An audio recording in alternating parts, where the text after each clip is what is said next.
अस्सलाम वालेकुम। तुहाडा वीर शफकत बारी, मैं सदके मैं वारी। अजीज़ा ने मन वड्डे आंदे भी जियो जी करोगे उहो जी भरोगे।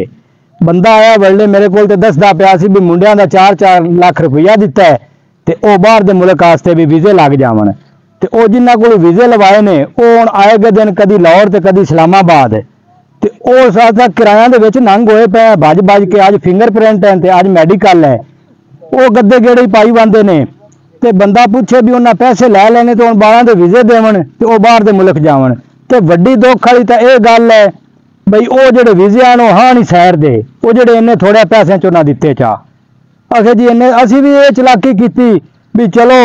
भी ये थोड़े पैसे दिंदे पे वीजे ते बाहर मुंडे वग जासन ते पक्के वीजे ने वो हाँ नहीं सैर दे वीजे ते बंदा एक गलत करता है ते बदनाम सारे ही हो जाते ने। तो बंदा पूछे भी ये तुसी जब चलाकी की भी शहर के वीज़ा ने तुसी पैसे थोड़े दे के भी ये असीं जांदे पे हैं बाहर दे मुल्क ते ये पक्के लग जासन ते ये नहीं पता भी चलाकी तुसां कीती है तो वो अगला बंदा बैठे तुहानूं दाल आवन वास्ते है। तो इस तरह कई मुंडे इत्थे लगे फिरदे ने पिंडां दे विच उवें वेले 4-4 6-6 लाख रुपया दे के ते कोई मौका नहीं बाहर दा उन्हां दिता।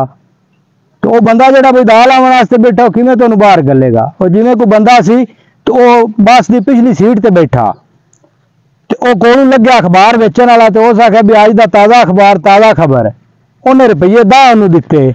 भी अखबार दे दे उन्हें अखबार लै लिया उन्हें बस भी चल पई। वो बंदा बड़ा हस्या नाल दे बंदे आख्या भी की गल हसना अखबार पहली बारी वेखे आंदा नहीं वो 10 रुपये एक टोटा होर आ ते एक होर आ वो अज अखबार वाले नूं दाल आया तो चल गया।